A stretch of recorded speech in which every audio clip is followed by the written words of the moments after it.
The Nintendo Switch has had an absolutely amazing 4 years on the market since it released worldwide on March 3rd, 2017. Playing host to some of the best Animal Crossing, The Legend of Zelda and Fire Emblem games ever, as well as countless others. That said, is a Nintendo Switch worth buying in 2021, especially now that both Microsoft and Sony have their next-gen consoles floating out there? It's a valid question. That's why in this video we'll be running through all the pros and cons of purchasing Nintendo's hybrid console midway through its life cycle. I'm Aaron from Console Deals, now let's get into things.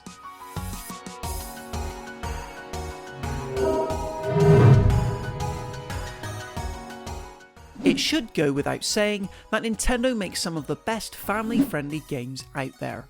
On no other platform can you travel cotton-filled stages as a woolly dinosaur alongside a friend, fly to the moon in an effort to save a princess, or see Sonic and Mario compete in the Olympic Games.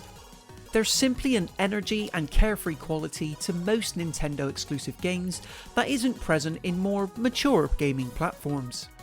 Not that there's anything wrong with first-person shooters, gritty RPGs or survival horror titles, it's just that Nintendo caters for all family members.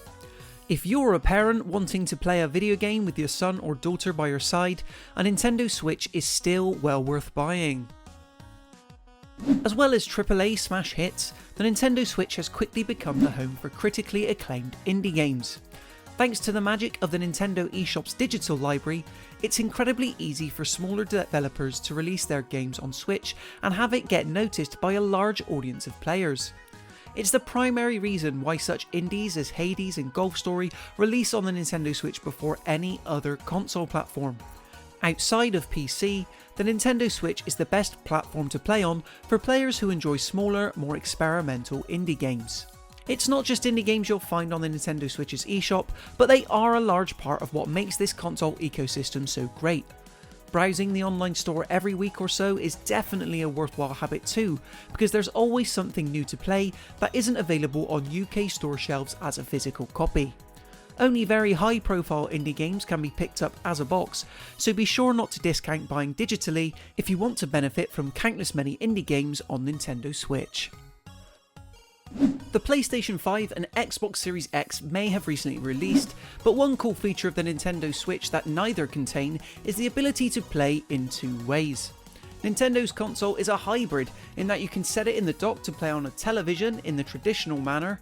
Unique to this device though, is that it also functions as a dedicated handheld system.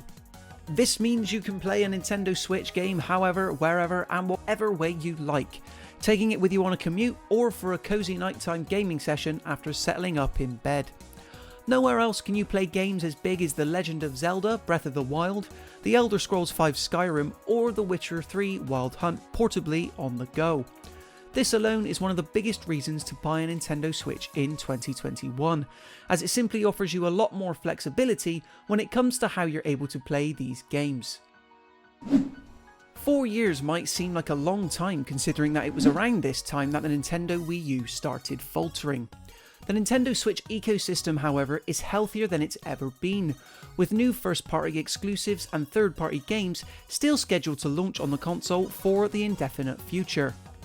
Most consoles' life cycles tend to work out at around 7 to 9 years or so, and with recent news that a souped-up mid-generation upgrade is on the cards in the form of a Nintendo Switch Pro, it seems like we have another 5 years minimum of life left in the Nintendo Switch, making it a worthwhile investment in 2021.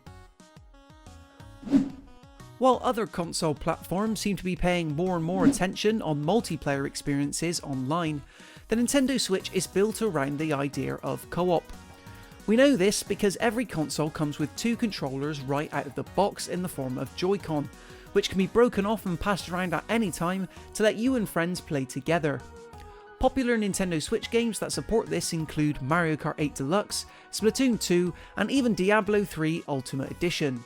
Some games even support up to 4 players simultaneously, though for that you will definitely need to buy additional controllers. If you're a player that highly values local co-op, or have a sibling that you enjoy playing games with, the Nintendo Switch is well worth buying this year. Other platforms like PlayStation 5 and Xbox Series X simply don't feature nearly as many co-op games that you can play on a single screen. And for the small amount that do let you do this, you'll be forced to purchase an additional controller separately. The Nintendo Switch yet again leans into convenience in this way, making the act of playing together in the same room seamless, accessible, but most importantly, fun. And there you have it for our reasons why a Nintendo Switch is still worth buying in 2021. Whether you're looking at the standard model, handheld only Lite, or waiting for the long rumoured Nintendo Switch Pro, it's clear that this is a gaming platform with plenty of life still left in it. Do let us know in the comments below if you'd recommend people pick up a Switch, and then after that, be sure to like this video and subscribe to the channel to stay up to date with everything console deals. Until next time, happy gaming!